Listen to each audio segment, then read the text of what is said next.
Corona virus. എന്താണ് corona virus? ഇത് അപകടകാരിയാകുന്നത് എങ്ങനെ? മുഖ്യമായും ശ്വാസനാളിയെയാണ് കൊറോണ വൈറസ് ബാധിക്കുക. ജലദോഷവും ന്യൂമോണിയയുമൊക്കെയാണ് ഈ വൈറസ് ബാധയുടെ ലക്ഷണങ്ങൾ. രോഗം ഗുരുതരമായാൽ സാർസ്, ന്യൂമോണിയ, വൃക്കസ്തംഭനം എന്നിവയും ഉണ്ടാകും. മരണവും സംഭവിക്കാം. മനുഷ്യർ, മൃഗങ്ങൾ, പക്ഷികൾ തുടങ്ങിയ സസ്തനികളിൽ രോഗകാരിയാകുന്ന ഒരു കൂട്ടം RNA വൈറസുകളാണ് കൊറോണ എന്നറിയപ്പെടുന്നത്. ഗോളാകൃതിയിലുള്ള കൊറോണ വൈറസിന് ആ പേര് വന്നത് അതിൻ്റെ സ്ഥലത്തിൽ നിന്നും സൂര്യരശ്മികൾ പോലെ തോന്നിപ്പിക്കുന്ന തരത്തിൽ സ്ഥിതി ചെയ്യുന്ന കൂർത്ത മുനകൾ കാരണമാണ്. പ്രധാനമായും പക്ഷിമൃഗാദികളിൽ രോഗങ്ങൾ ഉണ്ടാക്കുന്ന കൊറോണ വൈറസ് ഇവയുമായി സഹവസിക്കുകയും അടുത്ത സമ്പർക്കം പുലർത്തുകയും ചെയ്യുന്ന മനുഷ്യരിലും രോഗകാരിയാകാറുണ്ട്.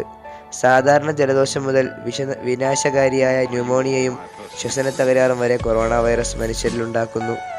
നവജാത ശിശുക്കളിലും 1 വയസ്സിൽ താഴെയുള്ള കുഞ്ഞുങ്ങളിലും ഉദരസംബന്ധമായ അണുബാധയ്ക്കും മെനിഞ്ചറ്റിസിനും കാരണമാകാറുണ്ട് ഈ വൈറസ്.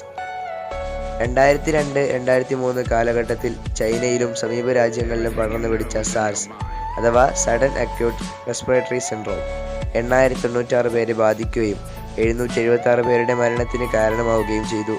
2012 സൗദി അറേബ്യയിൽ MERS Middle East respiratory syndrome കൊന്നൊടുക്കിയത് 858 പേരെയാണ്. ഇവയും കൊറോണ വൈറസ് മൂലമുണ്ടായ സാംക്രമിക രോഗബാധകളാണ്.